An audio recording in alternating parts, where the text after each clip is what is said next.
Bien, vamos a Mateo, capítulo 12.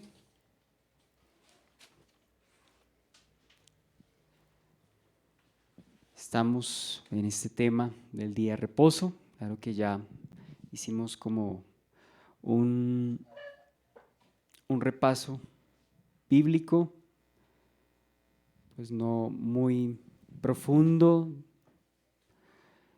sino más bien general respecto al día de reposo. Pero yo creo que en lo personal despejé dudas, se aclararon conceptos con respecto al día de reposo. Creo que en lo personal, pues doy gracias a Dios que hay un poco más de claridad. Ahora que el Señor nos ayude a hacer estos principios prácticos, ¿no? Y vamos a retomar el capítulo 12. En esta primera sección habíamos visto el Señor Jesús es Señor también del día de reposo, ¿no? Habíamos tomado entonces varios pasajes a lo largo de la Escritura, desde el Antiguo hasta el Nuevo Testamento.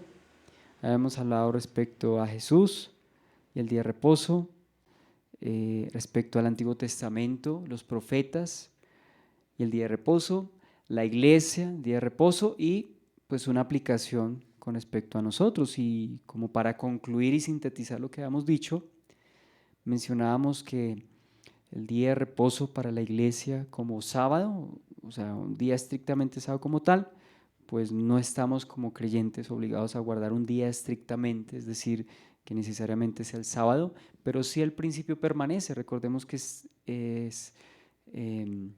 uno de los 10 mandamientos que tiene que ver con guardar el día de reposo. Es decir, el día de reposo decíamos que era un día de descanso y también de devoción. Recordemos un poco aquello que nosotros habíamos mencionado, que el día de reposo, en esencia, pues nos muestra la misericordia de Dios para con nosotros, o sea, reconociendo el Señor la debilidad nuestra, instituyó el día de reposo, ¿no? Es una evidencia de su misericordia y su consideración al hombre, pero también un día de gozo y de regocijo en su voluntad, como lo habíamos visto en Isaías 58. Dice que si retrajéramos, dice, si retrajeres tu pie en el día de reposo de hacer tu propia voluntad y más bien hacer la voluntad del Señor, entonces dice que será un día glorioso, un día de deleite, cosa que no estaba ocurriendo en cuanto a lo religioso, los fariseos que estaban acusando pues al Señor por el hecho de que los discípulos estaban pues comiendo espigas en el día de reposo, ¿no? Entonces vamos otra vez a tomar Mateo capítulo 12, versículo 1 al versículo 8, donde dice: en aquel tiempo iba Jesús por los sembrados en un día de reposo, y sus discípulos tuvieron hambre y comenzaron a arrancar espigas y a comer. Y viéndolo los fariseos le dijeron: he aquí tus discípulos hacen lo que no es lícito hacer en el día de reposo. Pero les dijo: ¿no habéis leído lo que hizo David cuando él y los que con él estaban tuvieron hambre? Cómo él entró en la casa de Dios y comió los panes de la proposición, que no les era lícito comer ni a él ni a los que con él estaban, sino solamente a los sacerdotes. ¿O no habéis leído en la ley cómo en el día de reposo los sacerdotes en el templo profanan el día de reposo y son sin culpa? Pues os digo que uno mayor que el templo está aquí. Y si supieseis qué significa misericordia quiero y no sacrificio, no condenaríais a los inocentes, porque el Hijo del Hombre es Señor del día de reposo. Entonces, al nosotros considerar esta sección, básicamente habíamos visto la ley y lo concerniente a la recolección de espigas. ¿Se acuerda? ¿Era malo recoger espigas? pasar por sembrados ajenos y recoger espigas era malo? Habíamos visto que no era malo. Es más, Deuteronomio 23-25 habíamos visto que la persona al pasar por esos lugares podía comer y satisfacer su propia necesidad. Lo que no podía hacer es echar la hoz, es decir, cortar además de lo que él necesitaba de manera personal. Es decir, no podía en ese sentido perjudicar a su prójimo, ya que su prójimo pues también tenía sus sembrados y era su actividad económica. Entonces sí se podían comer espigas si estaba en campo pues ajeno, con tal de satisfacer su necesidad propia, pero no podía, digamos, cortar más allá de su propia necesidad, porque eso ya era defraudar y ya era pues perjudicar a su prójimo. Pero sí se podía, ¿no? Sí se podía. Como comenta MacArthur en esta cita, al decir verdad, la ley no prohibía la recogida del grano para tener que comer en el día de reposo. Recoger espigas de grano del campo del vecino para satisfacer el hambre inmediata estaba explícitamente permitido. Lo que estaba prohibido era realizar trabajos que condujeran al enriquecimiento. De esta forma, una granja no podía cosechar para obtener ganancias en el día de reposo, pero un individuo podía recoger el grano suficiente para comer. ¿Era algún problema? No. Recordemos 3 cosas que habíamos mencionado al respecto. En primer lugar, había una necesidad que tenían los discípulos y eso era comprensible a los ojos de Dios y por supuesto comprensible a los ojos del Señor Jesucristo. En segundo lugar, pues en ese día que se debía experimentar descanso y bienestar tanto físicos como espirituales. En el día de reposo se debía experimentar, o el propósito del día de reposo era experimentar descanso y bienestar tanto físico como espiritual. Recordemos lo que el Señor nos había enseñado respecto a que el día de reposo fue hecho por causa del hombre y no el hombre por causa del día de reposo. El día de reposo debe ser en función del hombre, es decir, para su provecho, para su bienestar, para su regocijo. Y como leemos precisamente en el pasaje que habíamos dicho en Isaías 58 con respecto a este día, dice capítulo 58, versículo 13, dice, si retrajeres del día de reposo tu pie, de hacer tu voluntad en mi día santo, y lo llamares delicia, santo, glorioso de Jehová, y lo venerares, no andando en tus propios caminos, ni buscando tu voluntad, ni hablando tus propias palabras, entonces te deleitarás en Jehová, y yo te haré subir sobre las alturas de la tierra, y te daré a comer la heredad de Jacob tu padre, porque la boca de Jehová lo ha hablado. Entonces no es un día de represión, como lo estaban viendo los religiosos. No era un día en el cual las personas tuvieran que hacer, digamos, como un sacrificio, aún perjudicando el cuerpo. No, era un día de deleite. Y pues recordemos que según nos dice en Primera de Juan, capítulo 5, versículo 3, que los mandamientos del Señor no son gravosos, no son una carga para el corazón que pues ha recibido el Evangelio, ¿no?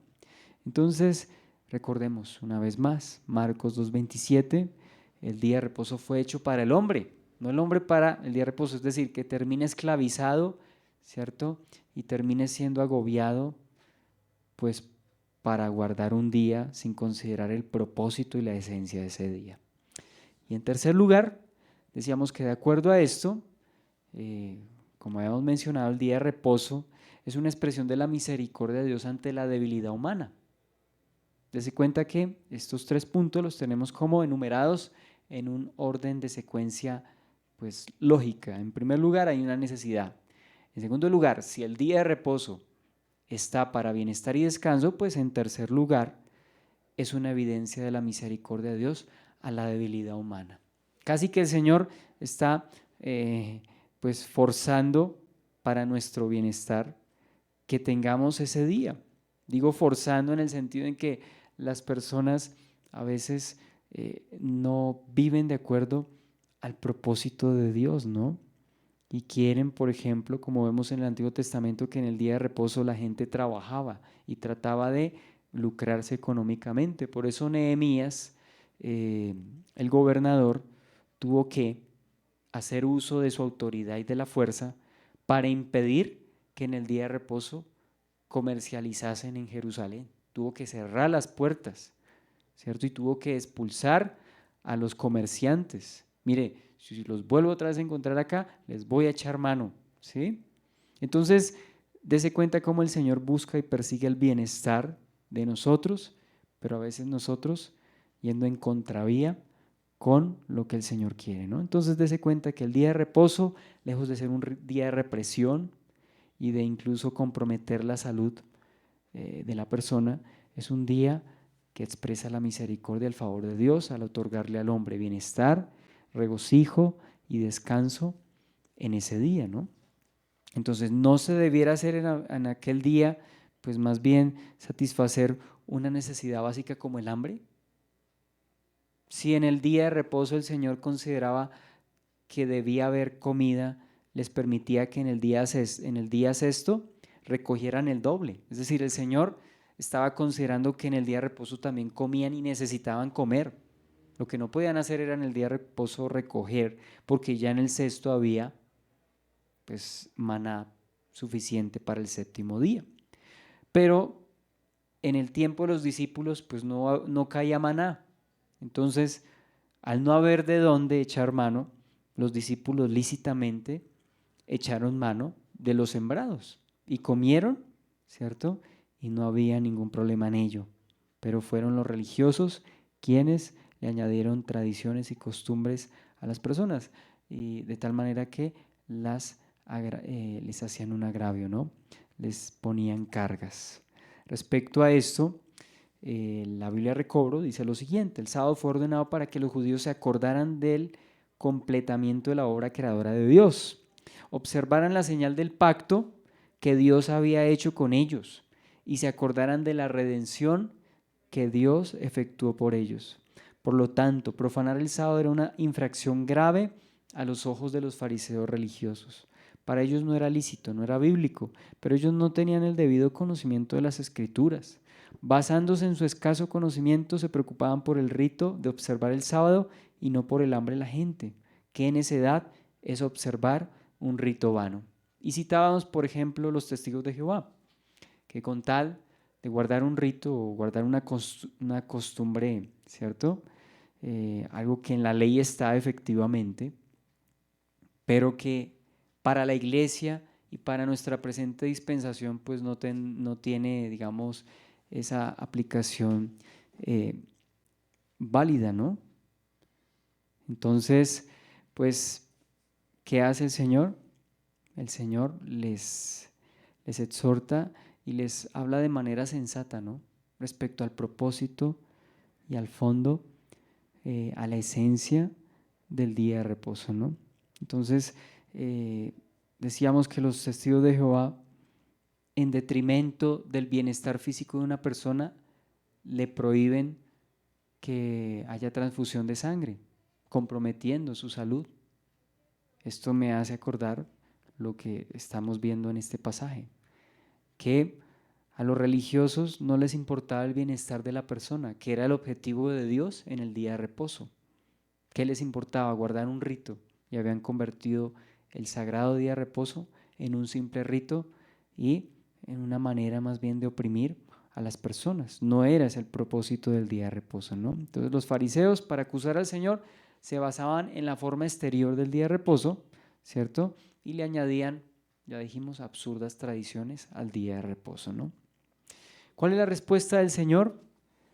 La consideramos entonces del versículo 3 al versículo 8.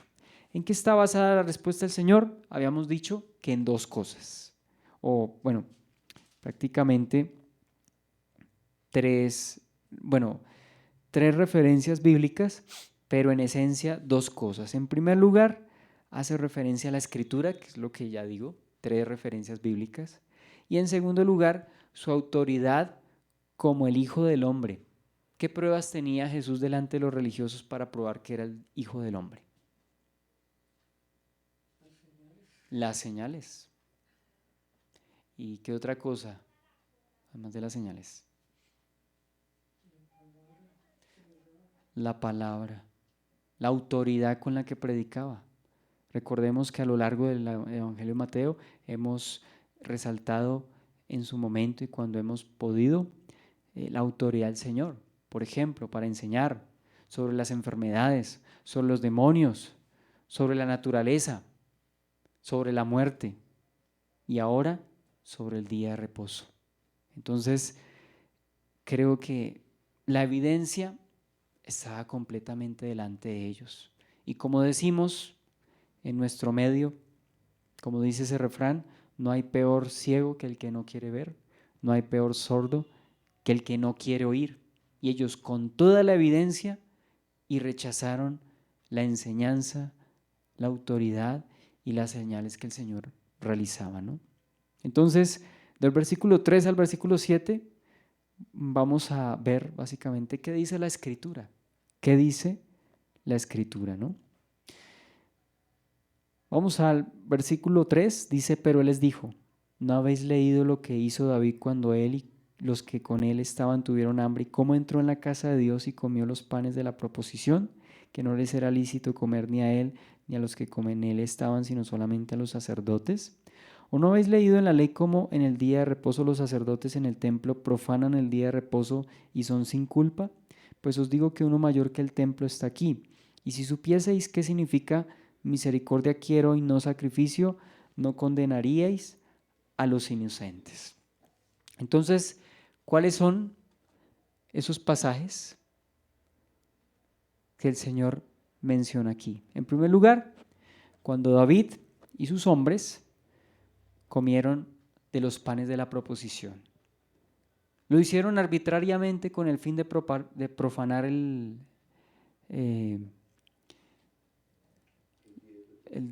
el día de reposo, sino con el fin de profanar los panes de la proposición y lo que estaba mandado en la ley. ¿Lo hicieron con ese propósito? No lo hicieron con ese propósito. ¿Con base a qué comieron los panes de la proposición? ¿Cuál fue? Para suplir una necesidad tan legítimo como los discípulos estaban supliendo su necesidad física al arrancar espigas. Entonces, 1 Samuel capítulo 21, del versículo 3 al versículo 6, recuerdo lo que dice. Ahora pues, ¿qué tenéis a la mano? Dame 5 panes o lo que tengas. El sacerdote respondió a David y dijo, no tengo pan común a la mano, solamente tengo pan sagrado, pero lo daré si los criados se han guardado a lo menos de mujeres. Entonces dice el versículo 6, así el sacerdote le dio el pan sagrado porque allí no había otro pan, sino los panes de la proposición, los cuales habían sido quitados de la presencia de Jehová para poner panes calientes el día que aquellos fueron quitados. Entonces dése cuenta que cuando había una necesidad, pues primaba en ese caso la necesidad. Y él dice que el Señor no inculpó a David por eso. ¿Cada cuánto se cambiaban los panes de la proposición? Según vimos. Cada primer día se cambiaban los panes de la proposición. Entonces, ellos renovaban los panes y ¿qué hacían con los antiguos? ¿Se los comían quiénes? Los sacerdotes, pero en este caso no ocurrió así. Se estaba atendiendo una necesidad física y no dice la Biblia, el Antiguo Testamento, que el Señor haya culpado a David por hacer aquello. Estaba en una necesidad apremiante, ¿cierto? Entonces, pues los panes en sí no tenían un poder sobrenatural ni nada de eso, pero hasta el propio sacerdote, Ahimelech, no vio ningún problema y se los dio a David. De hecho, el Señor está citando precisamente cómo cómo ellos consumieron ese pan, ¿no? En segundo lugar, el hecho de que los sacerdotes profanan sin culpa el día de reposo. Éxodo 25:30, solamente voy a citar y recordar estos pasajes, de lo que los sacerdotes realizan. Siendo el día de reposo, ellos realizan actividades y son sin culpa. Éxodo 25, versículo 30, y pondrás sobre la mesa el pan de la proposición delante de mí continuamente, incluyendo el día de reposo. ¿Sí?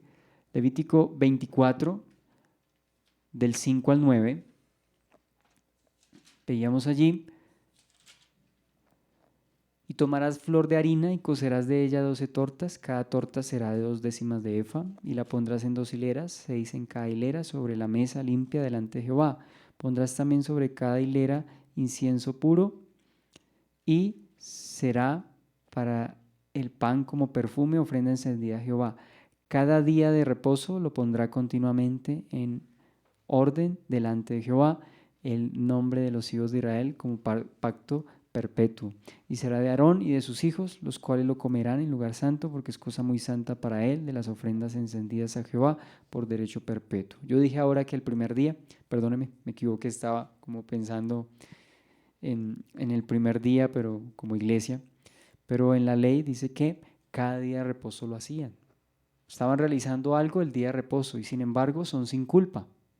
Entonces el día de reposo pues no podía tomarse como un rito intransigente como lo estaban haciendo los religiosos. Entonces, ¿qué hacían los sacerdotes? Dice que lo profanan, o sea, ¿cómo así lo profanan? Realizan actividades en el día de reposo como si fuese cualquier otro, pero lo hacían lícitamente porque estaban en ejercicio de su ministerio. Y el Señor les hace ver esto a los religiosos, ¿no? A los fariseos. Y en tercer lugar, esa cita de Oseas capítulo 6, versículo 6, donde el Señor dice que más que sacrificios, ¿qué quiere el Señor? Misericordia. Los sacrificios son agradables al Señor en la medida que se cumpla ese principio de misericordia. Misericordia quiero y no sacrificio. Recuerda Isaías capítulo 1, donde el Señor ya no quería más sus días de reposo y sus lunas nuevas y sus fiestas y todo esto. No lo querían, ¿por qué? Porque sus manos estaban contaminadas, estaban en pecado, llenas, dice, están de sangre sus manos. Ellos no estaban viviendo en justicia. Entonces, en ese contexto, el Señor no quiere ese tipo de sacrificios. ¿Qué quiere el Señor? El Señor quiere es misericordia, ¿cierto? Y no sacrificio, de acuerdo a lo que estamos leyendo. Quería misericordia en este caso, ¿para quiénes? Para los discípulos que estaban supliendo una necesidad legítimamente, ¿no? Oseas 6:6 dice, porque misericordia quiero y no sacrificio, y conocimiento de Dios más que holocaustos. Y el Señor con la propia escritura, les hace ver el error en el que ellos estaban, ¿no? Y pues les exhorta.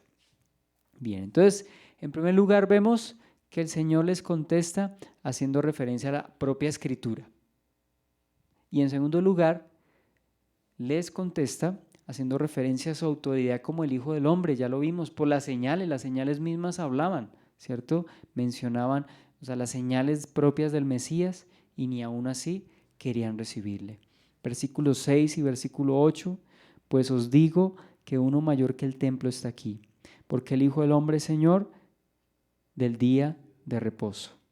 Cuando decimos uno mayor que el templo está aquí, pues recordemos ese gran templo, ¿no?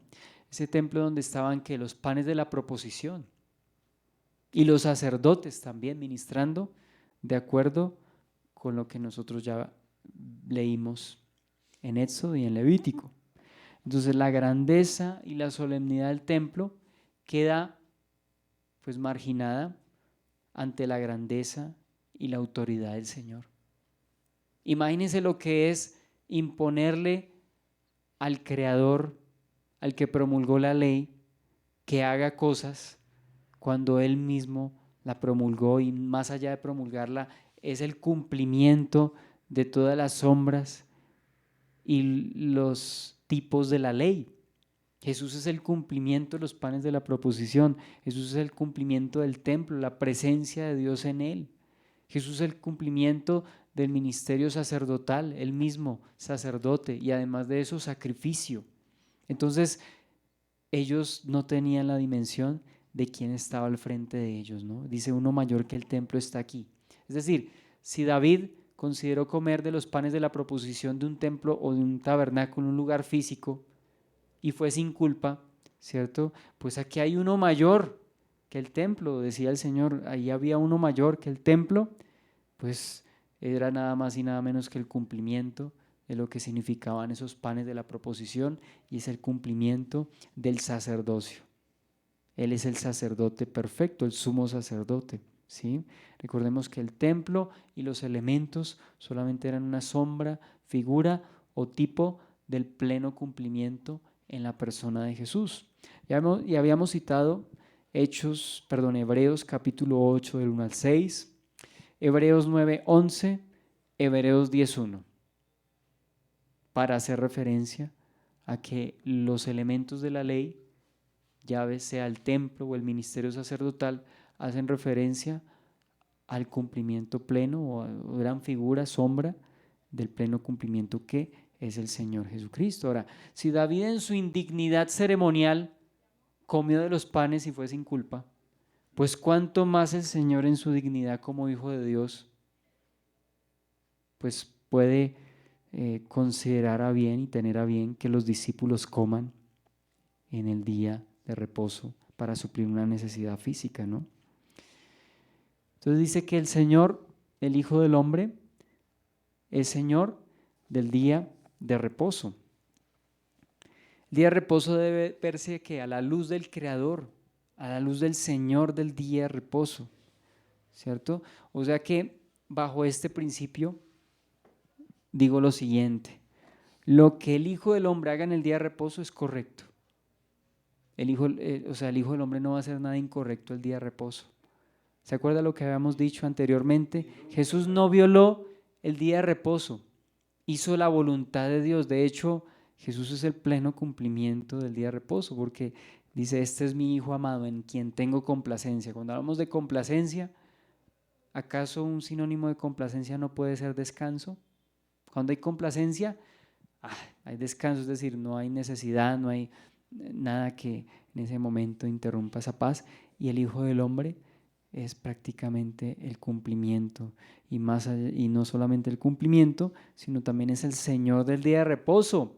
Y si es el Señor del día de reposo, lo que Él haga en el día de reposo es correcto. ¿Quiénes somos nosotros para cuestionar? ¿Quién es la tradición para cuestionar lo que Jesús debe hacer o no debe hacer? Se da cuenta el atrevimiento, la osadía, el cinismo, ¿cierto? Y la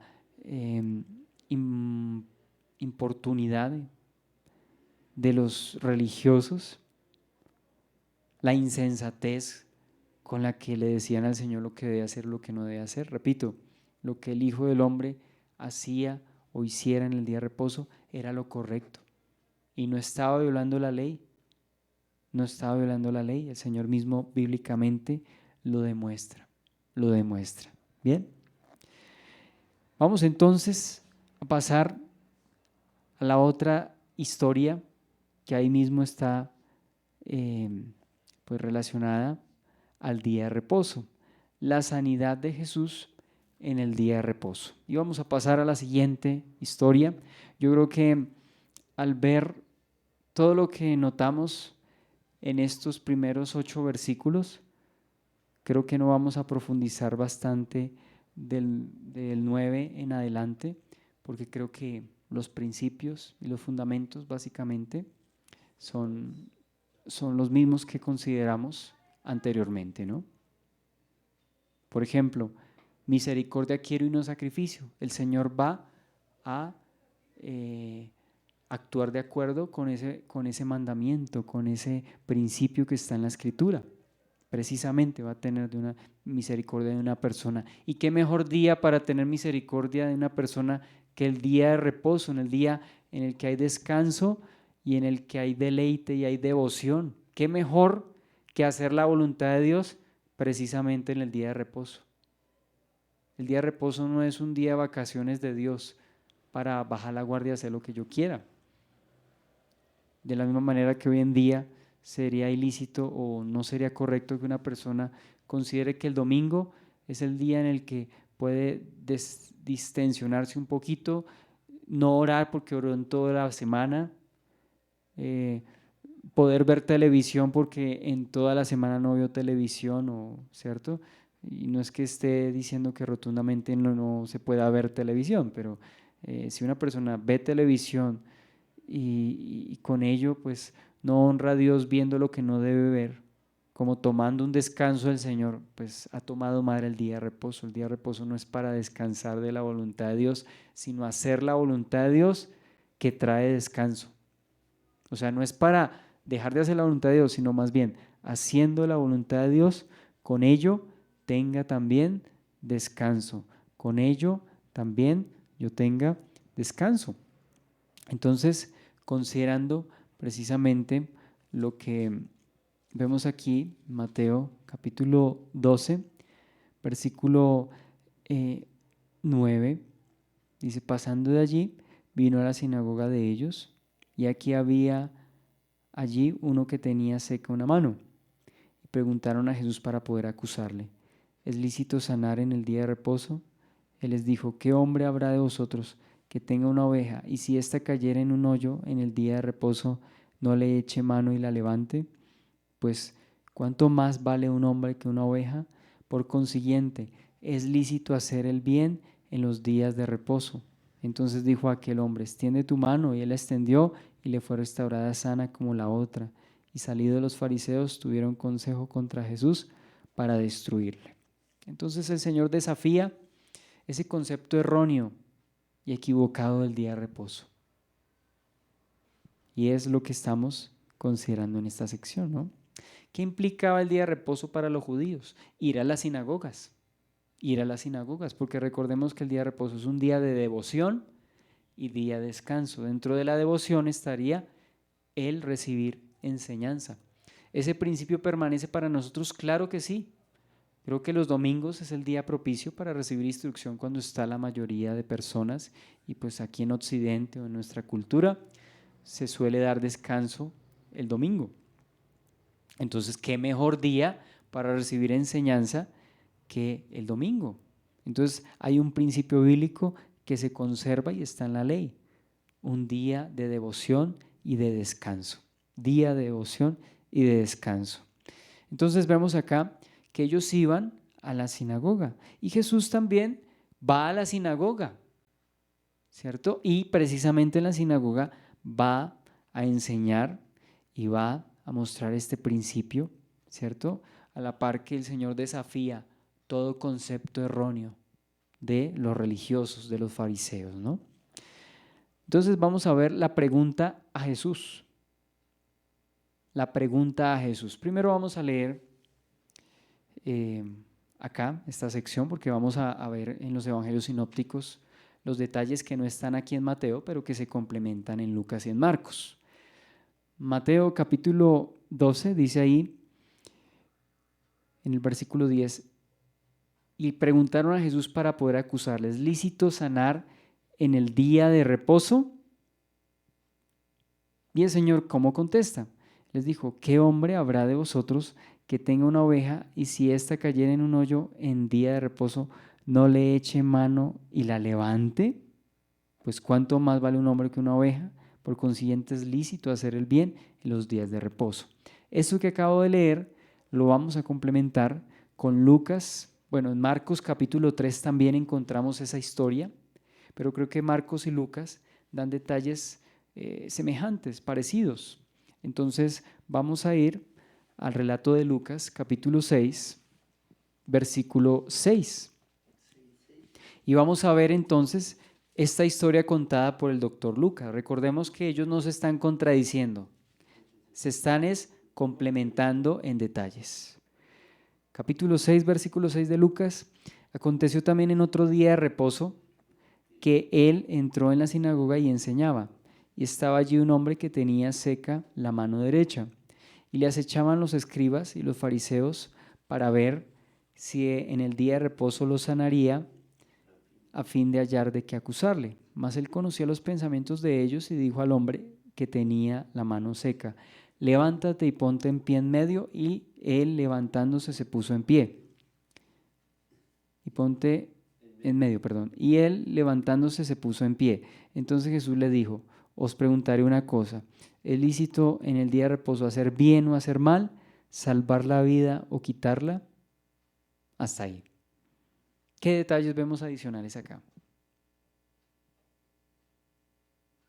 Bueno, el primero que veo es que no era el mismo día de reposo, fue otro día.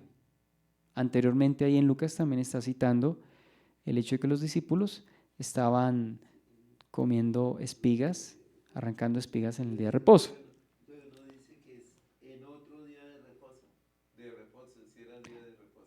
Por eso, en otro día, ese es el primer detalle que vemos, que este era otro día diferente al anterior, a la anterior historia que vimos.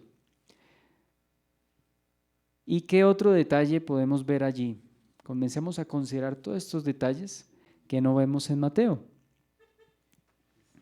Otro detalle que yo veo es que estaba enseñando. El Señor fue a enseñar en las sinagogas. Estaba enseñando en la sinagoga. ¿Qué otro detalle vemos ahí?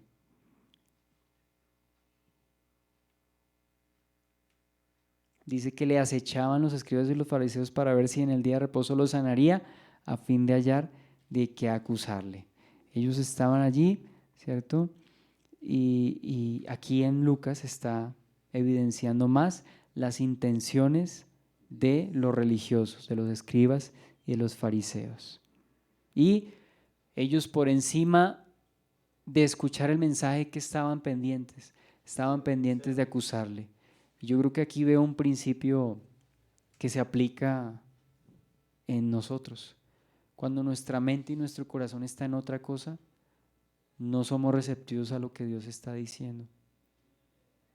No somos receptivos, es decir, si nuestra mente divaga a los problemas, a las crisis y todas las cosas, yo no digo que no sintamos, es decir, somos humanos y tenemos crisis, pero cuando Dios está hablando, yo creo que deberíamos abrir el corazón y dejar a un lado las cargas, las preocupaciones, los prejuicios, porque cuando no los dejamos a un lado, entonces no podemos escuchar la voz de Dios. Y ellos estaban más que, más que pendientes de la enseñanza, estaban pendientes era de acusarle. Por consiguiente, en su prejuicio y en su malicia, no pudieron escuchar la voz de Dios, ¿no?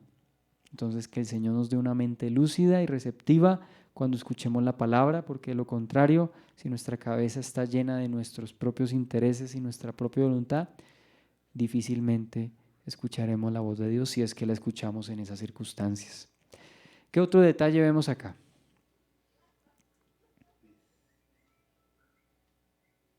Vamos en orden destacando los detalles que no vemos en Mateo. ¿Qué otro detalle?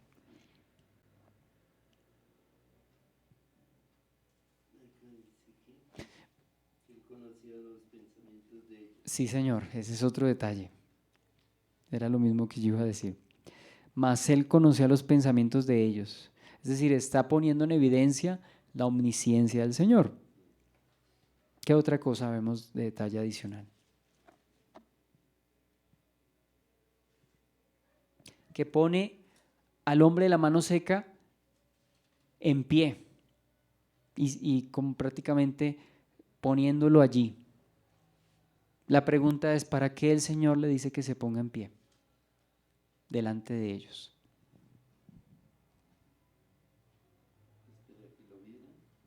¿Para qué quería que lo vieran? Para mostrar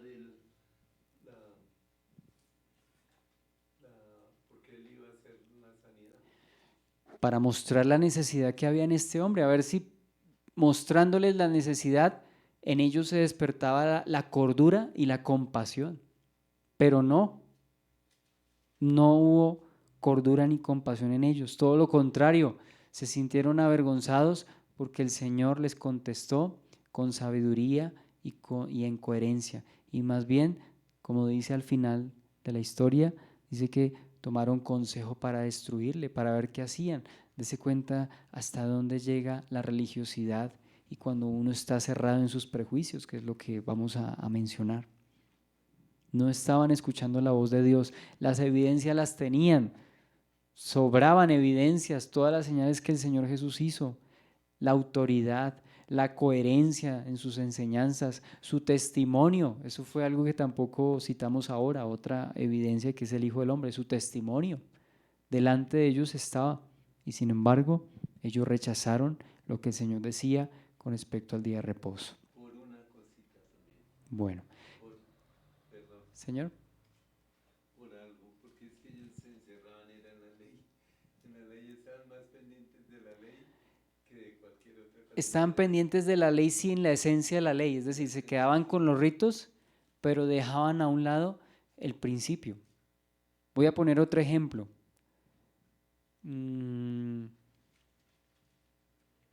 Una persona, digamos, una persona que esté enferma, ¿cierto? Una persona que realmente esté enferma y va a urgencias, pues no pueden decirle, deme los papeles, porque aquí todo el mundo, el que no entregue papel, no, está comprometida la vida, tienen que ingresarlo inmediatamente, ¿cierto? O sea, no se van a basar en un principio que a todos se le pide papel, no, esta persona está en urgencias, después se mirará qué se hace con los papeles, pero la prioridad es atenderla, ¿sí? Entonces podemos ver aquí, debería ser así, bueno, pero normalmente en los hospitales tienen ese principio, por lo menos lo tienen en un cuadro. Tienen algo que se llama triaje, creo, y ahí miran y clasifican la gravedad. Entonces, de acuerdo a la gravedad, se atienden más rápido. Es decir, no pueden basarse en un solo esquema, porque hay una prioridad y una necesidad, ¿cierto? Hay una necesidad. Por ejemplo, en Bogotá, el carril de Transmilenio es exclusivo ¿para qué? Para los buses de Transmilenio, pero si hay una ambulancia que necesita y un trancón, pues la ambulancia, el de la ambulancia no va a decir, no, yo no me voy porque está prohibido, porque eso solo es Transmilenio, no, la ambulancia tiene la libertad en caso de una emergencia. Lo mismo un policía puede ir por el, ¿sí me hago entender? O sea, la circunstancia amerita en determinados momentos que se actúe con cordura. O sea, la cordura y la coherencia tienen que estar por encima del rito. En este caso, la misericordia debe estar por encima del simple rito, ¿cierto? Entonces, es lo que estamos considerando en este pasaje, ¿no? Entonces, ¿qué otro detalle vemos acá? Importantísimo y prácticamente es el por el cual vinimos a Lucas.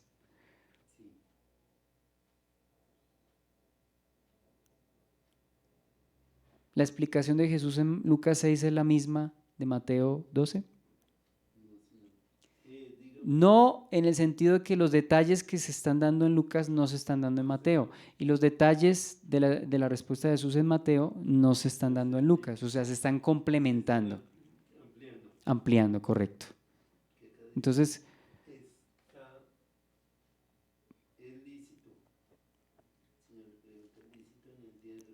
¿es lícito en el día de reposo hacer bien o hacer mal? ¿Salvar la vida o quitarla? ¿En Mateo dice lo mismo? ¿En Mateo dice lo mismo? No dice lo mismo. El Señor está dando un detalle adicional, o Mateo da un detalle adicional que no dio Lucas. ¿Qué hombre habrá de vosotros que tenga una oveja y si ésta cayera en un hoyo en el día de reposo no le eche mano y la levante? Pues ¿cuánto más vale un hombre que una oveja? Es decir, está poniendo a consideración de ellos una situación como la de un animalito. Los religiosos no decían, ay, se cayó ese animal, mañana lo recojo. No, ellos sabían que no, ellos no iban a hacer eso. ¿Cuáles eran las probables razones por las cuales los fariseos no dejen la oveja ahí tirada?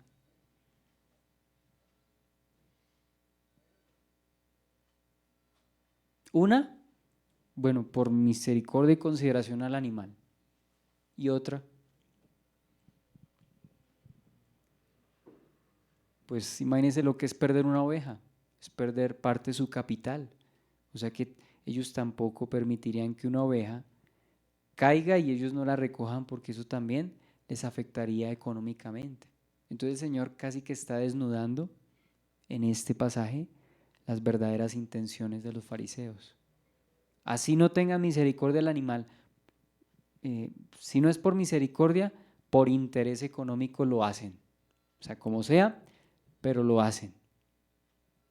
¿Acaso no debería tenerse aún más misericordia de un ser humano hecho a imagen y semejanza de Dios? Entonces, el Señor los pone precisamente en Mateo, está poniendo una situación hipotética delante de ellos, en la cual ellos responderían de la manera que el Señor les dice. A ver, si ustedes tienen una oveja y se les cae, ustedes lo hacen, así sea el día de reposo. Ahora fue que se volvieron estrictos, pero ¿cómo si lo hacen con un animal? O sea, primero los está poniendo en una situación hipotética en la cual ellos, según ellos, quebrantarían su día de reposo, según ellos. ¿Por qué? Porque van a hacer algo, pero les conviene sacar la oveja, ¿cierto? Y en Lucas capítulo 6 da el fundamento en cuanto a lo que se debe hacer en el día de reposo. ¿Es lícito en el día de reposo hacer bien o hacer mal? ¿Salvar la vida o quitarla? ¿El Señor será que va a condenar o va a castigar a aquellos que hagan lo bueno en el día de reposo? No lo va a hacer. No lo va a hacer. Para nada. Esto me hace acordar lo que dice, permítame recordar lo que dice Gálatas en cuanto a lo que, si es en Gálatas, donde dice que contra tales cosas no hay ley. Si es Gálatas, ayúdenme a buscarlo por favor, porque en este momento no lo recuerdo. Pero sí, yo recuerdo, pero el contexto más atrás que dice. Andad en el espíritu y no, yo creía que estaba allí. Bueno, mientras Miguelito me colabora con ese pasaje que tiene ahí la concordancia. Entonces estamos diciendo que ¿acaso Dios va a castigar a una persona que haga lo bueno en el día de reposo? Por supuesto que no, por supuesto que no. Es como si un hijo le dijera a la mamá, ay mami, perdóname que hoy no me dijiste que hiciera aseo en la casa, pero lo hice. ¿Será que la mamá se va a poner bravo con el muchacho? Yo creo que antes le dio, no, gracias antes porque ya me diste descanso, ya no tengo que hacer oficio. Tú lo hiciste aunque yo no te dijera que lo hicieras. ¿Será que la mamá lo va a reprender por hacer lo que es correcto? ¿O acaso un jefe de trabajo, ponemos otro ejemplo, un jefe de trabajo va a, a acusar o a ponerse bravo con un empleado por hacer más de lo que se le pidió? ¿Más de lo que se le pidió? 5:22 y 23. Ah, sí, sí, señor. Yo pasé por ahí, pero no lo había visto. Gálatas 5, gracias. 22 y 23. Más el fruto del Espíritu es amor, gozo, paz, paciencia, benignidad, bondad, fe, mansedumbre, templanza. Contra tales cosas no hay ley. Sí, eran las obras de la carne y el fruto del Espíritu, pero no lo vi. Y Gálatas, en una versión internacional, dice, versículo 23, no hay ley que condene estas cosas. ¿Qué cosas? Según lo que dice Lucas, ¿qué cosas? Fruto del Espíritu. Y según Lucas, ¿qué cosas el Señor no condena? El tener misericordia y al hacer bien. Entonces vuelvo al ejemplo del jefe de trabajo. No va a incriminar, o no creo que eso suceda normalmente, que él le pida que realice una actividad, ¿cierto? De las muchas que tiene, pero esa persona hace más de lo que se le pidió. Se le regaña o se le exhorta o se le amonesta cuando no hace lo que se le pidió, eso sí, pero cuando hace más allá de lo que se le pidió y lo que hizo pues era correcto y trajo descanso, pues el jefe no lo va a regañar por haber hecho de más. No creo que normalmente eso ocurra, ¿no? ¿Cierto? De la misma manera la mamá no se va a poner brava con el hijo si el hijo hace más de la cuenta de lo que la mamá, o no esperaba, la mamá no le dijo que hiciera aseo, pero el muchacho tomó la iniciativa. ¿Es malo eso? Para nada, hizo lo que es correcto, lo que es justo. No va a haber una ley que lo inculpe por haber hecho lo que es justo, aún así no se lo hayan dicho. De la misma manera, si el día de reposo es una oportunidad, ¿qué mejor oportunidad que el día de reposo para hacer bien? Se supone que es un día de devoción. ¿Qué mejor manera de honrar a Dios en su día? Bueno, decimos que es un día de descanso para el hombre, pero también un día de honra a Dios. Entonces, ¿qué mejor día, qué mejor oportunidad para hacer el bien que el mismo día de reposo? Entonces el Señor confronta a los fariseos de esta manera, ¿no? Mientras Mateo se enfoca en la pregunta literal que le hicieron al Señor, ¿cierto? Pues Lucas y Marcos evidencia las intenciones malvadas que ellos tenían. Ellos no estaban ocupados de aceptar lo que el Señor está diciendo, sino que estaban cegados y herméticos en sus razonamientos y en sus prejuicios. ¿Qué es hermetismo? Algo completamente cerrado que no hay lugar a cómo entrar, ¿cierto? No hay lugar, si un frasco está herméticamente cerrado, ni siquiera hay aire en ese frasco, todo, o sea, no le entra agua, no sale nada de ahí, lo que está adentro no sale, lo que está afuera no entra, o sea, completamente sellado, completamente cerrado, y ellos estaban cerrados a la evidencia y los argumentos del Señor, a la evidencia y los argumentos del Señor. Entonces vemos cómo el poder y la autoridad del Señor pues son rechazadas, ¿no? El poder y la autoridad del Señor son rechazadas. Es increíble ver en este pasaje que los religiosos no ignoraban la capacidad del Señor para sanar, es decir, sabían que lo podía hacer.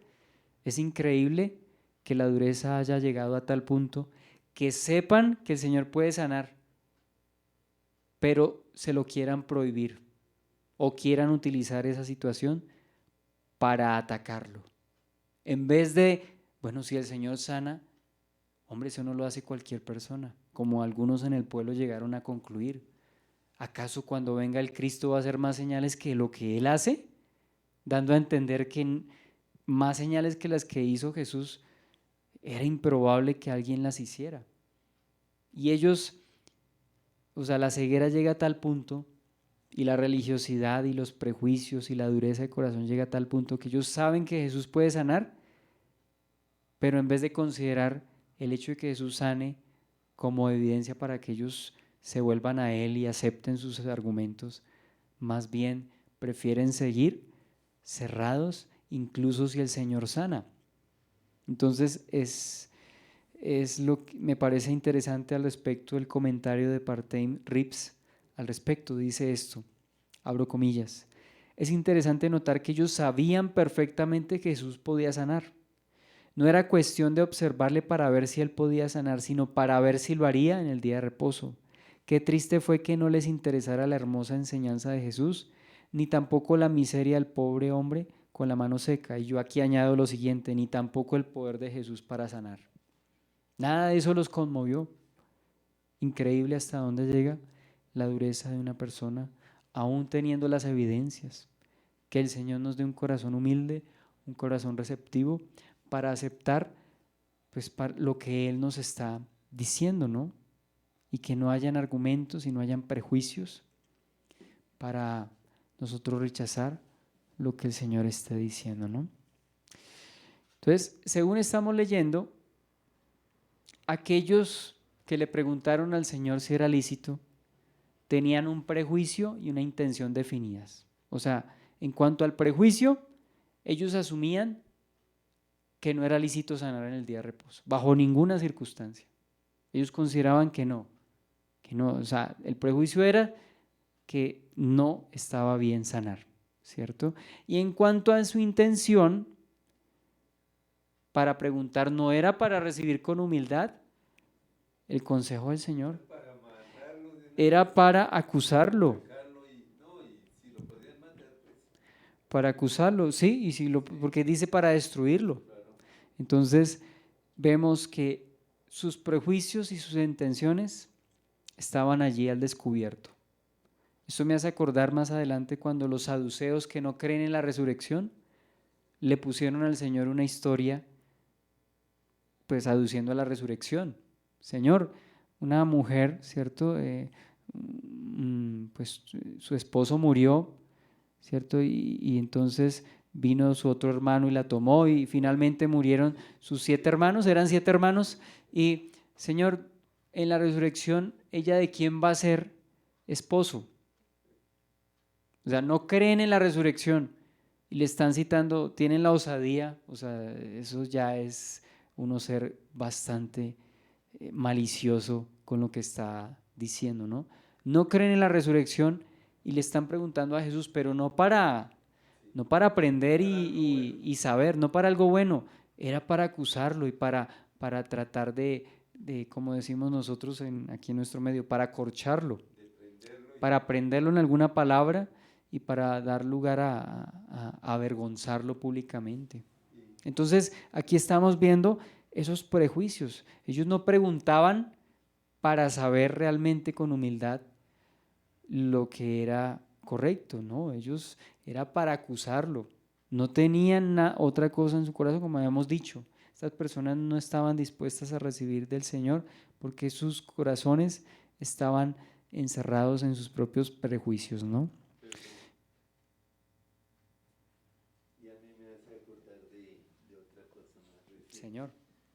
Del día de hoy, los manifestantes, esos ya están no manifestando por algo, sino por la violencia. Sí. Muchos de los que salieron a manifestar no era para pedir, pues por las razones que se hizo el paro, no era para eso, era para causar disturbios. O sea, imagínense estas personas con qué criterio van a exigirle al gobierno si ellos mismos no son ejemplo y quieren es destruir. Entonces piden más dinero, dése cuenta, piden supuestamente más recursos, pero destruyen los que hay y lo que ellos destruyan implica que el gobierno saque, ¿cierto? Y en última nos perjudican a todos. Como dijo el alcalde, hoy yo vi un comentario del alcalde respecto a los desmanes y decía él respecto a los vidrios que rompieron las puertas de vidrio de Transmilenio, decía allí, cada puerta que rompen es dinero que se deja de invertir para proyectos sociales y el dinero que hay que reponerlo pagan los colombianos de su dinero, todos, o sea, dése cuenta que ellos no protestan de manera sensata, sino que buscan hacer el daño. Una persona que hace esos desmanes, que actúan como vándalos, ¿acaso pretenden hacer el bien? ¿Pretenden respetuosamente un mejor país? ¿No? Estas personas aprovechan el río revuelto para hacer desmanes. Entonces, sí, ellos no tenían, volviendo a lo que estamos hablando, ellos no tenían la humildad. Y vuelvo y digo, esto es una amonestación a nosotros, que si no nos quitamos nuestros prejuicios, nuestra religiosidad, nuestro orgullo, no vamos a permitir que el Señor nos hable.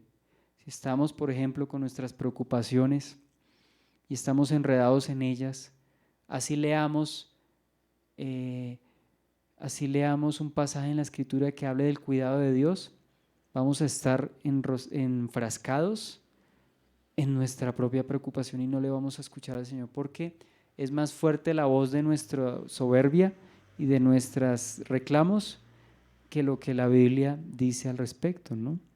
Entonces en este caso vemos que fue más fuerte la voz de su rito, de su tradición, de sus prejuicios, de su malicia, de su envidia, que la evidencia del Cristo, en todo lo que ya hemos dicho, señales, enseñanza y testimonio. Esos 3 puntos, por favor, que no los olvidemos, señales de Jesús, enseñanza de Jesús y el testimonio de Jesús. Daban suficiente crédito de que Él es el Cristo. ¿Sí? Entonces, daban por ciento de antemano que ellos estaban bien en su razonamiento. Ni siquiera consideraban el poder de Jesús para sanar como prueba de ser el Mesías. Y a nosotros a veces nos pasa en la vida cotidiana, a veces pensamos que alguien nos, ¿qué me hizo tal cosa? Yo sé que usted ¿quién más pudo haber cogido eso? A mí me ha pasado y he quedado en vergüenza, que a veces juzgo de antemano que alguien hizo, ¿cierto? Creo que con don Héctor me ha pasado varias veces. Don Héctor, pero si yo dejé esto acá, por eso le pregunto, ¿dónde está? Y después encuentro lo que tanto buscaba y yo mismo lo había puesto en tal cosa y yo, ay, qué vergüenza, perdóneme, ¿cierto? Con mi hermano me ha pasado, con mi mamá me ha pasado y que uno queda en vergüenza. ¿Por qué? Porque uno tiene, o sea, hasta que no ve la evidencia, uno cree y da por hecho que eso es así, que eso es así, ¿cierto? Y pues no es correcto el cerrarnos de esa manera, ¿no? Entonces ellos no consideraban ni siquiera el poder, no consideraban, vuelvo y digo, el testimonio y la enseñanza de Jesús. Entonces, esta pregunta también evidenciaba que ellos intuían, y esto es otro principio interesante, el hecho de que ellos preguntaran qué evidenciaban ellos, qué presentían ellos. Pues ellos primeramente que todos estaban rechazando al Señor. Sí, pero ¿qué presentían ellos al preguntarle eso? O sea, voy a leer Mateo 12, versículo 10. Y aquí había allí uno que tenía seca una mano y preguntaron a Jesús para poder acusarle, ¿es lícito sanar en el día de reposo? ¿Qué intuían ellos? ¿Y que él podía sanarlo? Bueno, que él podía sanarlo. ¿Y qué más? Sí, señor. Además de poder sanarlo. Y que él iba, Que lo iba a sanar. sí, O sea, no solo que podía, que quería sanarlo. que quería sanarlo y que quería quebrantar la ley según ellos. Ah, y que quería quebrantar la ley según ellos, sí señor, sí señor. Ellos intuían todo eso. Entonces, también la pregunta evidenciaba lo que Jesús haría. O sea que de una u otra forma ellos, pues, eh, sabían lo que el Señor iba a hacer. Conociéndolo como, o bueno, viendo lo que ya había hecho en otras ocasiones, también lo iba a hacer en esta ocasión, ¿cierto? Entonces ya habían oído cómo el Señor en su compasión y misericordia había realizado otras sanidades, pero ellos otra vez están ignorando el principio que ya vimos en Mateo 12, versículo 6, misericordia quiero y no sacrificio. ¿Qué mejor oportunidad para hacer misericordia que Mateo capítulo 12, versículo 9, cuando es un día de reposo? ¿Qué mejor oportunidad para hacer la voluntad de Dios que en el día de reposo? Pero ellos habían ignorado la compasión y la misericordia. Se cuenta que en ellos no había misericordia, había malicia, había religión, incluso tenían conocimiento, y esta es otra amonestación a nosotros. Podemos tener conocimiento, pero no estamos en la voluntad de Dios. Conocimiento de la voluntad de Dios, pero no estar en la voluntad de Dios. O sea que también es un riesgo que nosotros nos volvamos muy teóricos, muy doctos, pero poco prácticos, sí señor, poco obedientes. Ese es un problema. A veces la doctrina juega en nuestra contra si nosotros nos ocupamos más de saber que de vivir. Y yo creo que en esto es como una exhortación que yo me hago a nivel personal, porque uno puede hablar cosas y decir cosas, pero no vivir lo que está compartiendo, lo que sabe. Y eso es un riesgo, ¿no? Los fariseos y los escribas conocían la ley, conocían. Para ellos era nuevo el pasaje de Oseas 6:6. Ellos dijeron, ay, ¿y eso dónde está? Ay, venga, sí, ese pasaje existe, no, ellos ya lo sabían, pero a pesar de saberlo, ignoraban la sustancia y la esencia de ese pasaje, ¿no? Entonces vamos a orar y que el Señor nos dé luz y nos dé un corazón humilde, porque la religiosidad y el conocimiento sin práctica y sin obediencia, pues viene a ser quizá motivo de dureza. Señor, te agradecemos por tu palabra, por exhortarnos. Quizá desde esta orilla es fácil criticar a los fariseos e indignarnos por la dureza de ellos, al no considerar el bienestar ni de los discípulos, ni la sanidad de este hombre que estaba sufriendo con ese problema, Señor.